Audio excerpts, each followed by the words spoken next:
മറ്റാരും കാണാതെ. ഹായ്, എറണാകുളം ജില്ലയിൽ പുക്കാട്ടുപടി എന്ന് പറയുന്ന സ്ഥലത്ത് ഒരു പുതിയ പാർക്ക് തുടങ്ങിയിട്ടുണ്ട്. ഏതാണെന്നല്ലേ? ഇതാണ് ആ പാർക്ക്, ലയൺസ് ജംഗിൾ പാർക്ക്. 50 രൂപയാണ് ഒരാൾക്ക് എൻട്രി ഫീ.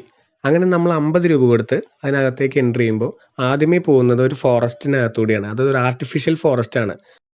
നമുക്ക് ശരിക്കും ഒരു കാട്ടിൽ പോകുന്ന ഫീൽ തന്നെ കിട്ടും. ആ ഒരു കാടിൻ്റെ തണുപ്പും ആ ഒരു ആംബിയൻസും നമുക്ക് അവിടെ ഫീൽ ചെയ്യാൻ പറ്റും. പൊടിയും പുകയൊന്നും ഇല്ലാത്ത നല്ല ശുദ്ധവായു ശ്വസിച്ച് കാട്ടിൽ നമുക്ക് നടക്കാം.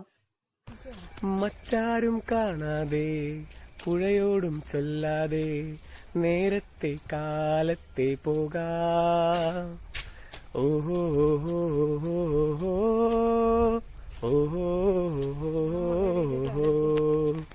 അങ്ങനെ നടന്ന് നടന്ന് നമ്മൾ ആ പാർക്കിലെത്തും. ഇതാണ് ആ പാർക്ക്. നല്ല വിശാലമായിട്ടുള്ള പാർക്കാണ്. കുട്ടികൾക്ക് കളിക്കാനുള്ള എല്ലാ സംഭവങ്ങളും ഇവിടെ ഉണ്ട്. സാധാരണ പാർക്കിൽ കാണാൻ പറ്റാത്ത കുറേ ഐറ്റംസ് ഇവിടെ ഉണ്ട് കേട്ടോ. കുട്ടികൾക്ക് ഓരോന്നിലായിട്ട് ഇങ്ങനെ കയറി ഇറങ്ങി ഇങ്ങനെ നടക്കാം. പുതിയ പാർക്കായതുകൊണ്ട് തന്നെ എല്ലാ കളി സാധനങ്ങളും നല്ല നീറ്റ് ആൻഡ് ക്ലീൻ ആണ് കേട്ടോ. കുട്ടികൾക്ക് തന്നെ കൺഫ്യൂഷൻ ആയിരിക്കും ഏതിൽ കയറണം എന്ന്. അത്രയും സാധനങ്ങൾ ഇവിടെ ഉണ്ട്. കുട്ടികൾ നല്ല ഹാപ്പി ആയിരിക്കും ഇതൊക്കെ കാണുമ്പോൾ. അവർ നല്ല എനർജി ആയിട്ട് അവിടെയൊക്കെ ഓടി നടക്കണ കാണാൻ പറ്റും നമുക്ക്. കുട്ടികൾക്ക് നന്നായിട്ട് എൻജോയ് ചെയ്യാൻ പറ്റും. പിന്നെ ഞങ്ങൾ ചായ കുടിക്കാനൊരു ബ്രേക്ക് എടുത്ത് അവിടെ തന്നെ ഒരു കടയൊക്കെ ഉണ്ട് കേട്ടോ. അങ്ങനെ ചായ കുടിച്ച് കുറച്ച് നേരം റെസ്റ്റ് ഒക്കെ എടുത്തിട്ട് പിന്നെ ഞങ്ങൾ പോയത് ഊഞ്ഞാലാടാനാണ്.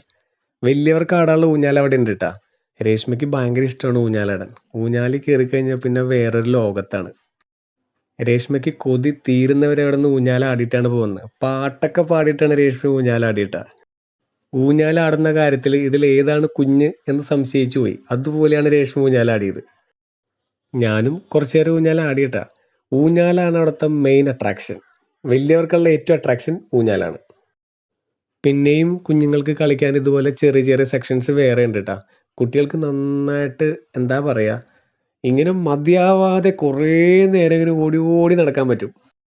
പിന്നെ ഇവിടെ കുറേ സംഭവങ്ങൾ ഇങ്ങനെ ഉണ്ടാക്കി വെച്ചിട്ടുണ്ട് കേട്ടോ. മത്സ്യകന്യക, ജിറാഫ്, ആന, അങ്ങനെ കുറേ സംഭവങ്ങൾ ഇങ്ങനെ ഉണ്ടാക്കി വെച്ചിട്ടുണ്ട്. അപ്പോൾ കുട്ടികൾക്ക് ഭയങ്കര കൗതുകമായിരിക്കും ഇത് കാണാൻ. പിന്നെ നമ്മളിലും ഒരു കുട്ടിയുണ്ടല്ലോ, അപ്പോൾ നമ്മളും കുട്ടികളെ പോലെ അവരുടെ കൂടെ എൻജോയ് ചെയ്താൽ നമുക്കും നല്ല സന്തോഷമായിട്ടിരിക്കാൻ പറ്റും. അങ്ങനെ കൊതി തീരുന്നത് വരെ ഞങ്ങൾ ആ പാർക്കിൽ നിന്ന് കളിച്ചിട്ടാണ് തിരിച്ചു പോകുന്നത്. 3.5 മണിക്കൂറും ഞങ്ങളവിടെ സ്പെൻഡ് ചെയ്ത്. വൈകിട്ട് 4:15 എത്തിയതാണ്. തിരിച്ചു പോകുന്നത് രാത്രി 7:45. തിരിച്ചു വന്നപ്പോൾ കാട്ടിക്കൂടെ രാത്രി നടക്കുന്നൊരു ഫീലും ഞങ്ങൾക്ക് കിട്ടിയിട്ടാ. അപ്പോൾ എല്ലാവരും വരിക, എൻജോയ് ചെയ്യുക. സോണി ചേട്ടനെ ഇഷ്ടപ്പെട്ടെങ്കിൽ സബ്സ്ക്രൈബ് ചെയ്യാൻ മറക്കല്ലേ. ടാറ്റാ.